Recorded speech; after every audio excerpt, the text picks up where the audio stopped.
कहेंगे अगर अखबार में छापो तो यहाँ रुको, नहीं तो चले जाओ भाई। हम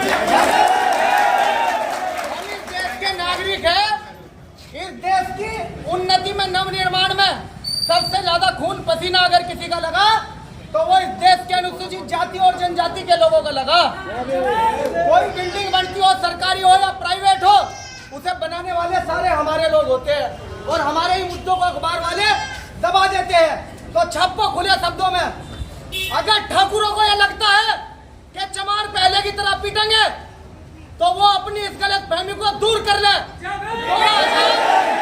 2017 में इंटरनेट और सहारनपुर बंद करवा दिया था, ठाकुरों के घरों में ताला लगवा दिया था हमने।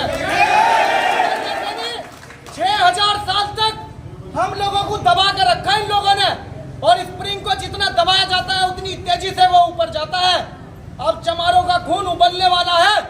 हमारे पीछे कोई डरपोक नेता नहीं है। चंद्रशेखर आजाद है पूरे देश में, देश की संसद में नरेंद्र मोदी और अमित शाह जो हिटलर शाही करते हैं, उनके सामने सीना ठोक कर उन्होंने कह दिया कि चमार रेजिमेंट को भी लागू करो। जिन लोगों ने हमारी बहन के साथ बदतमीजी की, हमारे भाई के साथ बदतमीजी की, वहाँ जो मामला है आप सही से छापिए और सही से दिखाइए।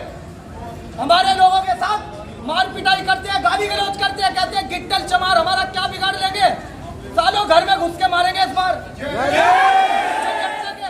ये पॉलिटिकल पार्टी नहीं है हमारी, हमारा सामाजिक न्याय का मिशन है। अगर हमारे समाज के साथ ऐसा ही अन्याय होगा जैसे 6000 साल हुआ तो हम पीछे नहीं हटने के। अभी 2-3 दिन पहले भारत माता चौक पे कुछ सवर्ण हिंदुओं द्वारा, जिनकी मनुवादी मानसिकता है, उन्होंने यात्रा को लेकर के वहां धरना प्रदर्शन किया और तिरंगा यात्रा का नाम देकर के उस धरना प्रदर्शन में उन्होंने मुस्लिम समाज के ऊपर टिप्पणी की, इनके पीर पैगंबर के ऊपर टिप्पणी की। जिन लोगों को लगता है कि मुसलमान यहाँ अकेला है, ऐसा है, उनके साथ कोई नहीं है, वो गौर से सुन ले कि हम दलित समाज के लोग 7 घंटे के अंदर सुप्रीम कोर्ट और सरकार को झुका सकते हैं। मुसलमान भाइयों के सम्मान में हमारे खून का एक एक कतरा लगा देंगे। अब पीछे नहीं हटने के हम। उस मामले में कप्तान साहब से 2 दिन पहले भी मिले थे हमारे मुस्लिम साथी, हमारी पार्टी के लोग, लेकिन अभी तक एक भी उन सवर्ण हिंदुओं की, जिन्होंने मुसलमानों के पीर पैगंबर के बारे में गलत टिप्पणी की और मुसलमानोों को काटने की, मारने की, यहाँ से बाहर भगाने की बात कही, वो वीडियो के साथ है, उन पर कोई कार्रवाई नहीं हुई अभी तक। और आप ही के माध्यम से इन कप्तान साहब को और उस एसएस चोर दरोगा को भी कहना चाहते हैं, आप वीडियो चलाना पूरी है कि विपिन ताड़ा मुख्यमंत्री के बिल्कुल खास थे।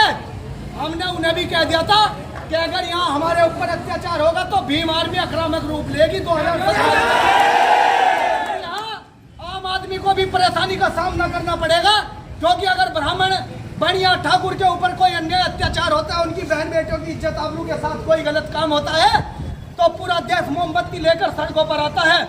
लेकिन हमारी बहनों के हर रोज बलात्कार हो रहे हैं। कोई ब्राह्मण बढ़िया ठाकुर या सवर्ण कास्ट का मनुवादी लोग हमारे साथ अन्याय में हमारे साथ नहीं खड़ा होता तो उनको भी परेशानी का सामना करना पड़ेगा। हमारी परेशानी पूरे प्रदेश की परेशानी, पूरे देश की परेशानी होगी। नाक में दम कर देंगे, नाक में दम कर देंगे। एसपी सिटी, एसपी देहात या अन्य किसी पुलिस के पदाधिकारी से या अधिकारी से हम बात नहीं करने के। कप्तान साहब को आना पड़ेगा। यहाँ अभी 200-250 लोग हैं। अगर कप्तान साहब यहाँ 10-15 मिनट में, जैसे हमारे जिला अध्यक्ष बड़े भाई सौरी अम्बेडकर ने कहा, अगर यहाँ नहीं आए तो हम वहाँ भी बैठने के लिए तैयार है। मुकदमे से कितने लोग, कोई डरता है भाई? क्या तुम मुकदमे से डरते हो? पुलिस का डर है? कोई नहीं डरता। ये दिखा दियो। मैं आपसे हाथ जोड़ के प्रार्थना करता हूँ, उन दबंगों को, उन ठाकुरों को दिखा दियो, उस मंत्री को दिखा दियो कि मंत्री आते जाते रहते हैं। तुम्हारी जाति का मुख्यमंत्री है योगी आदित्यनाथ। हमने उसके नाक में नकेल दे दी थी।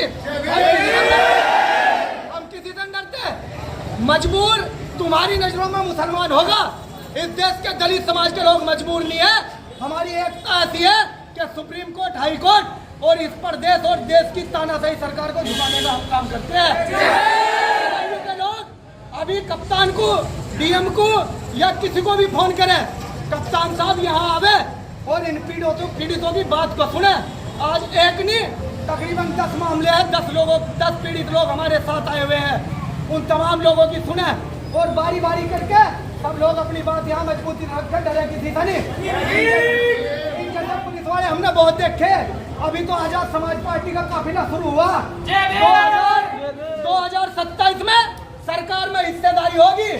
जो प्राइवेट सेक्टर या सरकारी कर्मचारी हमारे साथ अन्याय करेगा, चाहे वो मीडिया वाले ही हो, उन मीडियाओं के दफ्तरों में भी ताला लगाने का काम अगर हमारी सरकार आए और मीडिया के लोग हमारा गलत करेंगे तो वो सारे दफ्तर सील कर दे जाएंगे। सरकार तो बदलती रहेगी। ये अधिकारी नौकरी उत्तर प्रदेश में ही करेंगे, महाराष्ट्र नहीं जाने का। यो एसएसपी यहाँ थे ना, यो डीएम यहाँ थे हरियाणा जाने का। उत्तर प्रदेश में जिस दिन चंद्रशेखर मुख्यमंत्री बना, 6000 साल का जो हमारे अंदर गुस्सा है वो गुस्सा जरूर दिखाएंगे इन सबन लोगों को। उसी लहजे में गुस्सा दिखाएंगे, लेकिन किसी भी सवर्ण, किसी भी पिछड़े और किसी भी दलित के साथ हमें न्याय नहीं करने के, हम बदला नहीं लेने के। हम बदलाव की बात करेंगे, लेकिन जो दबंग बनेगा उसे मिट्टी में मिला देंगे और पुलिस की ईंट से ईंट बजा देंगे। हम देख लेंगे पुलिस की। और वो साथिया एक से एक वक्ता मेरी पूरी वीडियो चलाइयो, मेरी पूरी वीडियो चलाइयो। मैं देख लूंगा कौन सा मेरे ऊपर मुकदमा करेगा। मैं नहीं डरता मुकदमा से। सालों ने झूठे मुकदमे लगाए मेरे ऊपर। 2017 में मेरे घर मकान की कुर्की कर दी।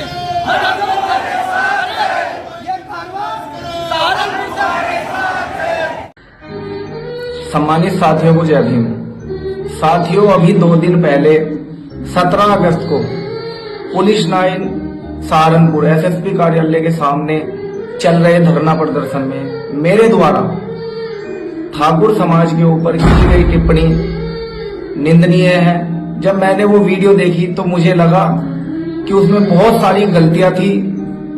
हमारा मकसद किसी की धार्मिक व सामाजिक भावनाओं को ठेस पहुंचाना नहीं था, ना ही किसी की जाति को गाली देना या नीचा दिखाना था। हम सिर्फ दोषियों के खिलाफ धरना प्रदर्शन करने गए थे और उसी के खिलाफ कार्रवाई की मांग कर रहे थे। लेकिन आवेश में आकर एक आदमी की गलती के लिए पूरे समाज को गाली देना ये सरासर गलत है। जब मुझे ये रियलाइज हुआ, जब मुझे ये महसूस हुआ कि शायद मुझसे गलती हुई है, तो मैंने सोचा कि यार जिस तरह मैंने वो आवेश में आकर, गुस्से में आकर भाषण दे दिया, ऐसे ही मुझे एक वीडियो बना करके पूरे समाज से ये कहना चाहिए कि उसके लिए मैं क्षमा प्रार्थी हूँ। इस तरह का कोई भी भाषण निंदनीय है जो किसी की जाति या धर्म या व्यक्तिगत भावनाओं को ठेस पहुंचाए। हम डॉक्टर बाबा साहब अम्बेडकर को मानते हैं, उनके संविधान का पालन करते हैं। संविधान ने सभी जातियों और धर्मों को बराबर का अधिकार दिया है, सबके सम्मान की बात कही है। तो जितना सम्मान हमें अपनी जाति और धर्म का है, उतना ही सम्मान हमें औरों के धर्म का भी करना चाहिए। अगर फिर भी मेरे द्वारा की गई टिप्पणी से किसी की सामाजिक भावनाओं को ठेस पहुंची हो, तो मैं फिर से कहता हूं, मैं क्षमा प्रार्थी हूं। क्योंकि ये देश जितना आपका है उतना ही हमारा है। हम इस देश को छोड़कर कहीं नहीं जाने वाले। हमें सबको यहाँ सामाजिक और धार्मिक भाईचारा और एकता बना करके रहना है। जय भीम।